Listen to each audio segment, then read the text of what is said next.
Hey, what's up, everybody? This is Charles Benson. Welcome you guys to another episode of the DREAMERSPRO show. We cover everything from sports, hot topics, classic debates, entertainment, and we give you guys a fresh perspective on things and how we see them. And folks, today we got an absolutely crazy show for y'all. But before we get into it, please make sure you like the video and sub to the channel. By the way, actually, we have a newsletter our brand new newsletter that we'd like you guys to sign up to. It's called Champions Digest. We give you guys weekly updates every Sunday, 5 minutes, no nonsense takes on basketball, so you guys can check it out.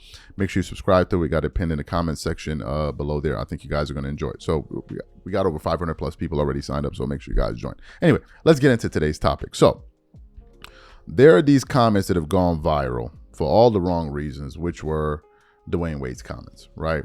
I'm just going to quickly show you the thumbnail before we actually get into the meat and potatoes of it.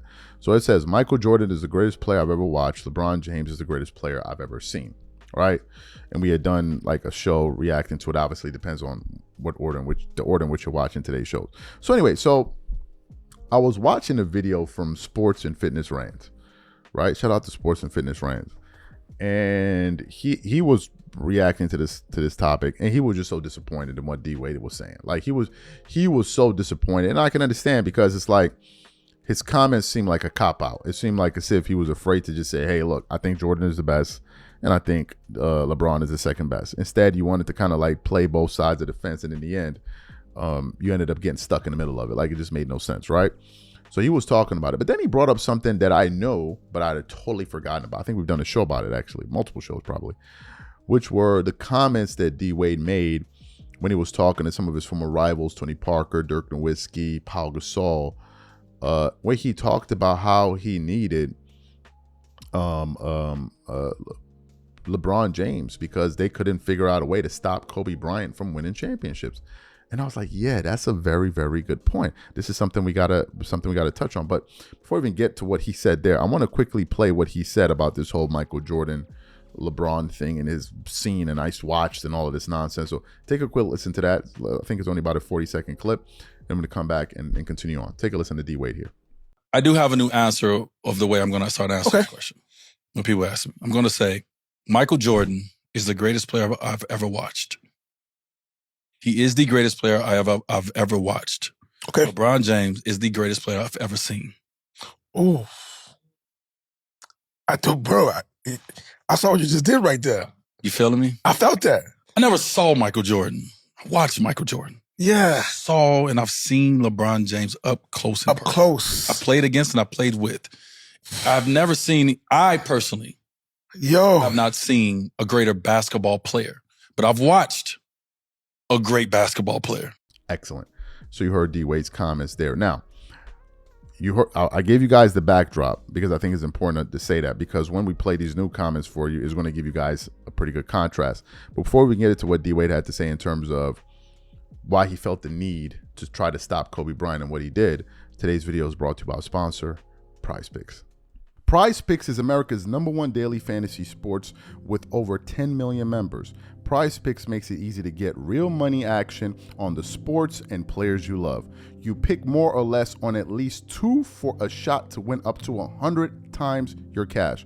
For example, this week I'm really looking forward to some of these upcoming games. This week I'm picking Stephen Curry for more than 29 points. I'm picking Kevin Durant for more than 27 points. I'm picking Giannis Antetokounmpo for more than 12 rebounds, and I'm picking Luka Doncic for more than 8 assists.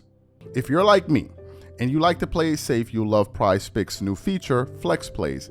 It's the safest way to play. You can still cash out even if your lineup isn't perfect. Plus, you can double your money even if one of your picks doesn't hit.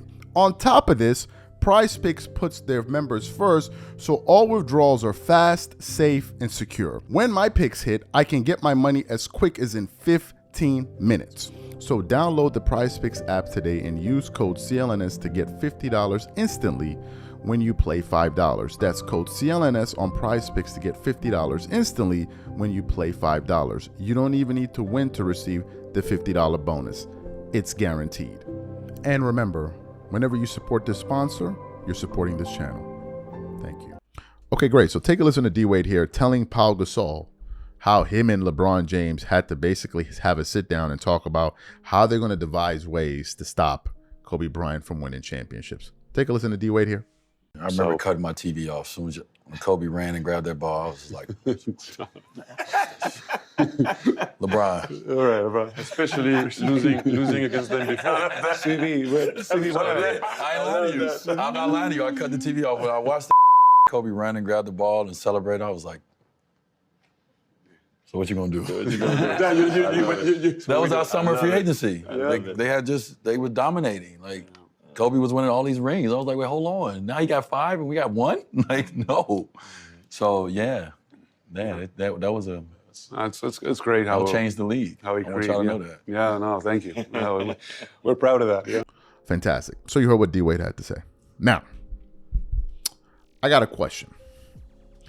D-Wade is saying that LeBron is the best player he's ever seen, whereas MJ is the best player he ever watched. But I vividly remember D-Wade throughout his playing career said all he was trying to do was just gain the respect of Kobe Bryant. Right? And to even be mentioned in the same sentence with Kobe Bryant put pressure on him. These were D-Wade's words. All right? To even be put in the same sentence with Kobe, it would put pressure on him, and it was an honor. Right? To be put in the same sentence with him. Then I also remember D-Wade saying after Kobe's 2010 championship, we did a show about it, where he believes that Pau Gasol should have won the Finals MVP in 2010, which he got roasted for making those comments. So my question is this: if you're saying that Pau Gasol deserved to win the championship, the Finals MVP because of Game 7, or in that series because of how poorly Kobe shot, although he had I think 20 points or something and 15 rebounds in Game 7 it would then make it seem like Kobe was good, but he wasn't as good as advertised. Right? If he's not even good enough to win a Finals MVP, he can't be that good. So all of this reverence you were paying to him and being like, oh my God, if they mentioned me and Kobe, that would be incredible. Right? Maybe you misunderstood it. So if he wasn't that good, why did you feel the need, where you're to the point where you're saying that Pau Gasol should have won a Finals MVP over him? Why did you feel the need to now go get LeBron James to stop Kobe Bryant? I thought he wasn't even good enough to win a Finals MVP over D-Wade. Over Pau Gasol. So why did you feel the need to go get LeBron? Why did y'all sit down and say to yourselves, damn, Kobe's at 5 championships. I'm sitting here on 1. LeBron is sitting on 0. We need to figure out a way, because if we don't stop, this guy's just going to keep winning them all. And there was probably a chance for him to win another one, although Dallas was coming that next year. And they put the beats on everybody. Now, Kobe didn't capitulate. He was putting up numbers anyway. We all know why Pau Gasol didn't play well. That's a story, a little messy story. We're not going to get into that. But Kobe wasn't capitulating or nothing like that. They were just running through the entire league. And the Lakers were playing with a lot of hubris. I remember even when the Lakers were down 0-3 and they were still talking about, I feel like they were just so full of themselves at that point because they had gone to the finals 3 years in a row, won two in a row. I remember that, listening to Lamar Odom and all of that. But anyway, so why don't you feel like why did y'all have to team up together to say, why was your eyes on Kobe? Why wasn't your eyes on Pau Gasol? Why wasn't your eyes on Pau Gasol? You didn't watch Kobe Bryant go on those runs? Wasn't you the one in the game in 2008, the finals, when Kobe was playing against the Celtics, when he was hitting shots all over the court and he hit that long range, mid range, half court shot, and you was drinking a bottle of water, you sipped it damn, this is bad. Wasn't it you that was watching him doing that? Wasn't that you? Wasn't that you? Now all of a sudden, we coming up with this mumbo jumbo. But it's all good, bro. It's all good. As they say, out of sight, out of mind. And apparently, that's exactly what's happening here. A guy that you thought Pau Gasol should have won the Finals MVP over is a guy you guys were devising ways to stop. Make it make sense, bro. What are we doing? I get it. That's your man, and y'all want to defend him, and y'all want to make it seem like this GOAT debate is a real thing. But my God, bro, there's a thing called the internet. You guys do say things over the years that we can go back and pull up. Come on, man. Y'all gotta knock it off with this nonsense, man. These are my thoughts. Whatever you guys think, please leave your thoughts and comments in the comment section. We catch you guys on the next show. I'm out. Peace.